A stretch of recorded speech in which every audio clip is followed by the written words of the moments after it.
रण सिंह जी, रणवीर सिंह शर्मा जी, सम्मानित मंच और यहाँ पर सभी मेरे बड़े बुजुर्ग और भाई, आप सभी को नमस्कार, अस्सलाम वालेकुम। आज आप लोगों को मालूम है देश में चुनाव का माहौल चल रहा है और देश के हालात भी आपके सामने हैं, लेकिन मैं बात सिर्फ अपने क्षेत्र की करना चाहती हूँ।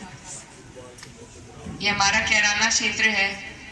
यहाँ पर 22 में आपने और हमने शामली जिले में जिस तरीके से भाईचारा बनाया था और भाजपा को यहाँ से भाजपा का सुपड़ा ही साफ हो गया था, उसी भाईचारे की नींव पे हम ये चुनाव को आगे लेकर चल रहे हैं।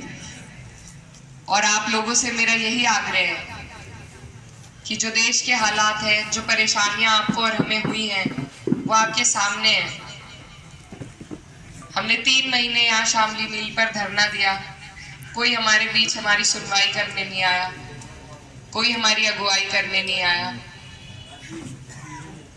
1 साल तक दिल्ली के बॉर्डर पर धरना दिया गया, वहां का धरना आज तक भी हमारा एमएसपी का दावा अधूरा है। आज जो हालात हैं किसानों के, वो आपके सामने है। आपके ट्यूबवेल तक तो मीटर पहुंच गए, आपके खाद के कट्टे को महंगा करके उसका वजन घटा दिया। ये सारी नीतियां हैं, लेकिन जब आपके पेमेंट की बात आती है तो पैसे खत्म हो जाते हैं। तो ये सरकार की ही नीतियां हैं और सरकार की नीतियों में हिस्सेदारी का ही ये चुनाव है। आपका जो वोट है वो निर्णय वो तय करेगा कि आप सरकार बना रहे हैं, बदल रहे हैं, या आपके वोट से तय होगा। तो ये बहुत महत्वपूर्ण वोट है। और देश की तो बात बाद में है, पहले हालात, जब तक घर की सफाई ना हो तो बाहर की सफाई नहीं कर सकता कोई भी। तो हमारा जो ये क्षेत्र है, यहाँ पर आप सब ने पिछली बार माननीय सांसद जी को 90% वोट देकर, बहुत वोट देकर उन्हें सांसद बनाया था, इस आस में कि वो हमारे क्षेत्र के लिए कुछ करेंगे। और उनके पास बहुत बड़ी ताकत थी, डबल इंजन की सरकार की ताकत थी, ऊपर भी उनकी सरकार, नीचे भी उनकी सरकार।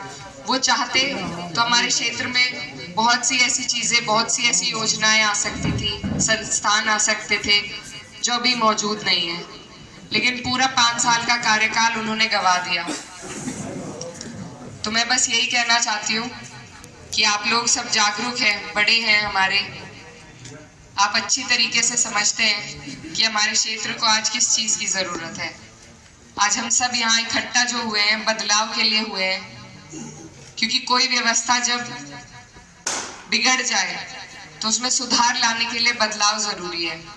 और ये बदलाव का ही चुनाव है, हमारे क्षेत्र के लिए बदलाव का चुनाव है। एक बात मैं और कहना चाहती हूँ कि आप लोग अपने वोट की कीमत को समझिए और बिना मांगे अपना वोट किसी को मत दीजिए, क्योंकि अगर इस टाइम भी आपके बीच कोई मांगने नहीं आ रहा है तो बाद में तो ना आपकी कदर होगी, ना आपके किसी काम की कदर होगी। और वही हाल हमारे इस पूरे क्षेत्र का हुआ है।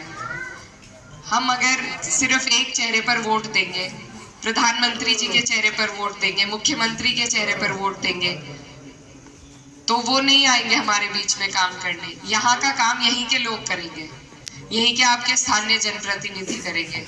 तो उनका सही चयन करना बहुत जरूरी है। ऐसे लोग हो जो कम से कम आपके बीच में आए, आपके सुख दुख में आए, आपकी बात को, आपकी समस्याओं को संसद में उठा सके। आप सबने पहले भी मेरे पिताजी को यहाँ से बहुत अपना प्यार और आशीर्वाद दिया और उन्हें अपनाया आपने, और उन्होंने आपका कंधे से कंधा मिलाकर आपकी लड़ाई लड़ने का काम किया। आज उन्हीं ताल्लुकात के बलबूते पर मैं यहाँ आपके बीच खड़ी हूँ और आपसे आशीर्वाद लेने के लिए आई हूँ, क्योंकि ये मेरा पहला चुनाव है, बड़ा चुनाव है, बहुत बड़ी जिम्मेदारी है।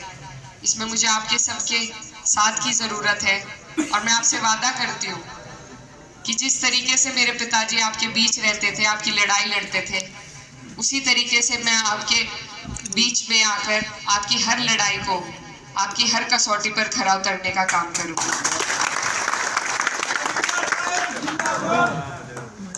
यहाँ पर आज आप लोग हमारे लिए इकट्ठा हुए, मैं आपका तहे दिल से शुक्रिया अदा करना चाहती हूँ कि आप मेरी बात सुनने के लिए यहाँ इकट्ठा हुए।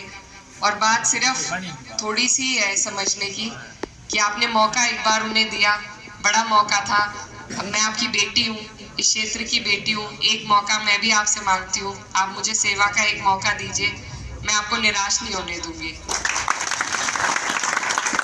और बड़े बुजुर्ग कहते भी हैं कि एक जगह रुका हुआ तो पानी भी सड़ जाता है, उसे भी बदलना पड़ता है। तो जब तक हम बदलाव नहीं करेंगे हमें पता नहीं लगेगा कि सुधार कैसे होगा। तो इसलिए आपसे सबसे मेरी यही विनती है कि इस बार अपना वोट बदलाव के लिए दीजिए, अपना आशीर्वाद अपनी बेटी को दीजिए और मैं आपके बीच रहकर आपकी सेवा करूंगी। बहुत